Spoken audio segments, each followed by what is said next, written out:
Hi, hello and welcome to your channel World Wrestling Tamil. நான் உங்க Anand. So இப்போ இந்த வீடியோல நம்ம எதை பத்தி பார்க்க போறோம் அப்படினு சொல்லிட்டு கேட்டீங்கன்னா ரொம்பவே இன்ட்ரஸ்டிங்கான 4 ரெஸ்லிங் அப்டேட்ஸை பத்தி தான் நம்ம இப்போ இந்த வீடியோல பார்க்க போறோம். ஃபர்ஸ்ட் வந்து பாத்தீங்கன்னா பிராக் லெஸ்னருக்காக கோஃபி கிங்ஸ்டனை கேவலப்படுத்திய WWE.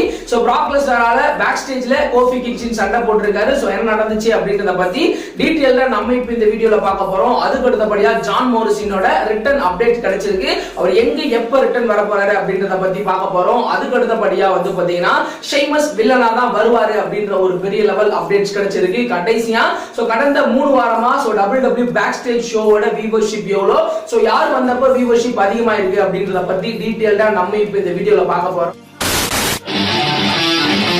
முதல் முறையா வேர்ல்ட் ரெஸ்லிங் தமிழ் சேனலுக்கு வர்றீங்களா? அப்போ கீழே உள்ள சப்ஸ்கிரைப் பட்டனுக்கு ஒரு ஆர்கேவ் போடுங்க. அப்படியே பக்கத்துல உள்ள பெல் ஐகானுக்கு ஒரு சூப்பர்மேன் பஞ்ச் போடுங்க. அப்போதான் நாங்க போடக்கூடிய வீடியோ உடனுக்குடன் உங்களால.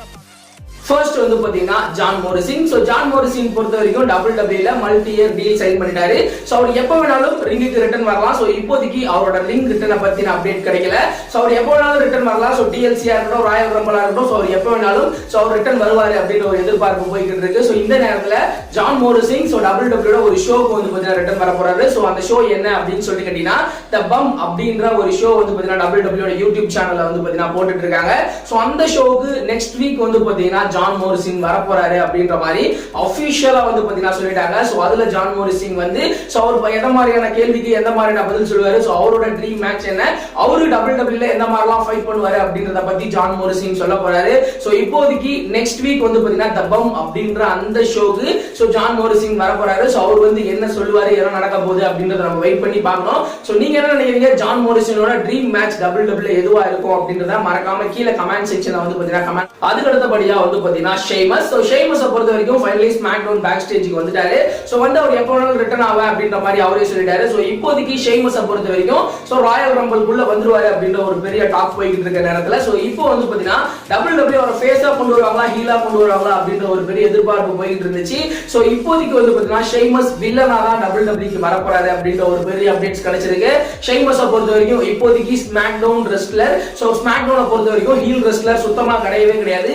இப்போதைக்கு ஸ்மாக்டவுன்ல இருக்கிற ஹீல் ரெஸ்லர் யாரு அப்படின்னு சொல்லி கேட்டீங்கன்னா ஒரே ஒரு ஆள் தான், பேரன் கார்பன் மட்டும் தான் ஹீல் ரெஸ்லரா இருக்காரு. இது தவிர்த்து வந்து பாத்தீங்கன்னா Dolph Ziggler and Robert Roode. So இவங்க 3 பேர் தான் வந்து பாத்தீங்கன்னா ஹீல் ரெஸ்லரா இருக்காங்க. சோ இவங்களை தவிர்த்து பெரிய ஹீல் ரெஸ்லர் அப்படின்னு சொல்லிக்கிற அளவுக்கு சோ இங்க ஸ்மாக்டவுன்ல ஆள் இல்ல. சோ அதனால ஷெய்மஸா ஹீல் ரெஸ்லரா கொண்டு வரலாம் அப்படின்ற மாதிரி WWE பிளான் பண்ணிட்டு இருக்காங்க. சோ அவர் ஹீல் ரெஸ்லரா வரும் பட்சத்துல அவருக்கு நிறைய ஆப்போனன்ட் இருக்காங்க.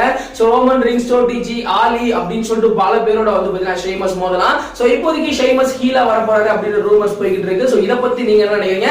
ஷெய்மஸ் ஹீலா வந்தா நல்லா இருக்குமா, ஃபேஸா வந்தா நல்லா இருக்குமா அப்படின்றத மறக்காம கீழே கமெண்ட் செக்ஷன்ல கமெண்ட் பண்ணுங்க. அதுக்கு அடுத்தபடியா WWE ஓட பேக் ஸ்டேஜ் ஷோ வந்து பாத்தீங்கன்னா கடந்த 3 வாரமா பயங்கரமா போயிட்டு இருக்கு. ஃபர்ஸ்ட் ஆஃப் ஆல் வந்து பாத்தீங்கன்னா சிஎம் பங்க் வந்தாரு, அதுக்கப்புறம் ட்ரிபிள் எச் வந்தாரு, இந்த வாரம் வந்து பாத்தீங்கன்னா செத் ராலின்ஸ் வந்திருக்காரு. சோ இந்த 3 வாரத்தோட வியூவர்ஷிப் எவ்வளவு அப்படினு பார்க்க போறோம். ஃபர்ஸ்ட் ஆஃப் ஆல் இந்த செத் ராலின்ஸ் கலந்துக்கிட்டாரு. சோ அதுக்கு எவ்வளவு வியூவர்ஷிப் கிடைச்சிருக்கு அப்படின்னு சொல்லி கேட்டா கிட்டத்தட்ட செத் ராலின்ஸ் கலந்துக்கிட்ட அந்த ஷோக்கு மட்டும் 1,38,000 பேர் வந்து பாத்தீங்கன்னா பார்த்திருக்காங்க. சோ லைவா வந்து பாத்தீங்கன்னா 1,38,000 பேர் வந்து பாத்தீங்கன்னா இந்த செத் ராலின்ஸ் வந்த ஷோ வந்து பாத்தீங்கன்னா பார்த்திருக்காங்க. சோ இது ஒரு நல்ல வியூவர்ஷிப் அப்படினு சொல்லப்படுது. சோ அதுக்கு முன்னாடி ட்ரிபிள் எச் வந்த வாரத்துல சோ எவ்வளவு வியூவர்ஷிப் கிடைச்சிருக்கு அப்படின்னு சொல்லி கேட்டீங்கன்னா சோ ட்ரிபிள் எச் வந்த டைமிங்ல வந்து பாத்தீங்கன்னா 1,21,000 பேர் வந்து பாத்தீங்கன்னா பார்த்திருக்காங்க.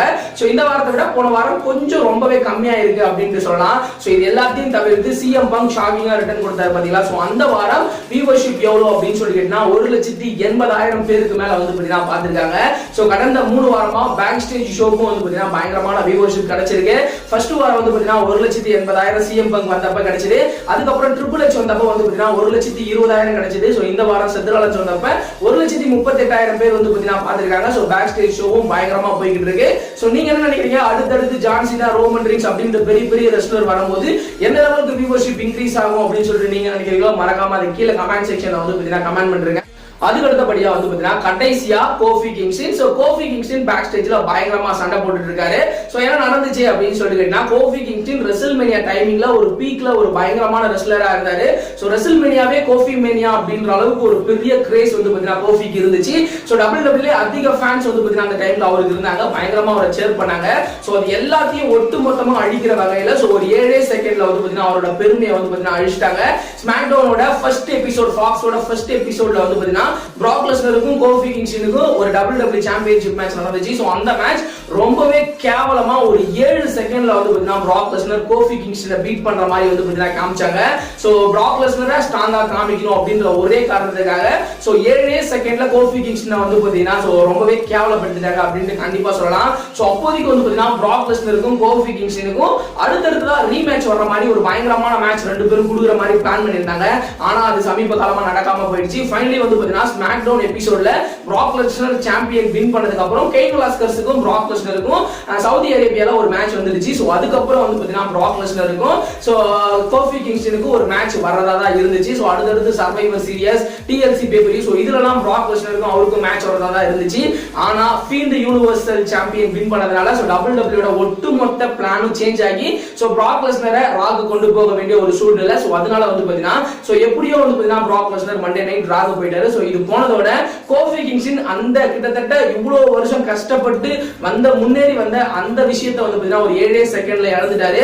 சோ அதனால பேக் ஸ்டேஜ்ல கோஃபி கிங்ஸ்டன் சண்டை போட்டுருக்காரு. சோ எனக்கும் பிராக் லெஸ்னருக்கும் ரீமேட்ச் வைக்கிறேன்னு சொன்னீங்க, அது என்ன ஆச்சு? சோ நான் ஃபைட் பண்ணி தோத்துருந்தா கூட எனக்கான கிரேஸ் இருந்திருக்கும். சோ நான் ஃபைட் பண்ணாமலே ஒரு 7 செகண்ட்ல தோத்ததுனால சோ எனக்கான அந்த மார்க்கெட்ன்றது ரொம்பவே குறைஞ்சு போச்சு. சோ எனக்கான ரீமேட்ச் ஏன் கொடுக்கல அப்படின்ற மாதிரி பேக் ஸ்டேஜ்ல வந்து பாத்தீங்கன்னா கோஃபி கிங்ஸ்டன் சண்டை போட்டுருக்காரு.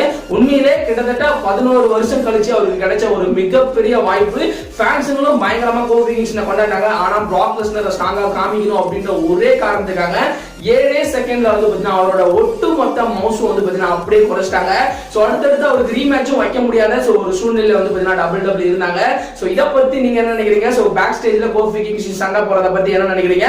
பிராக் லெஸ்னருக்கும் கோஃபி கிங்ஸ்டனுக்கும் ஒரு நல்ல மேட்சை கொடுத்திருந்தா உண்மையிலே நல்லா இருந்திருக்கும். சோ இத பத்திலாம் நீங்க என்ன நினைக்கிறீங்க அப்படின்றத மறக்காம கீழே கமெண்ட் செக்ஷன்ல கமெண்ட் பண்ணுங்க. இந்த வீடியோ உங்களுக்கு பிடிச்சிருந்துச்சு அப்படின்னா லைக் பண்ணுங்க, ஷேர் பண்ணுங்க. மறக்காம டிஸ்கிரிப்ஷன் நம்மளுடைய Facebook, Twitter, Instagram பேஜ் இருக்கு, அதை கிளிக் பண்ணி ஃபாலோ பண்ணி வச்சுக்கோங்க. அடுத்து ஒரு நல்ல வீடியோல நான் உங்களை சந்திக்கிறேன்.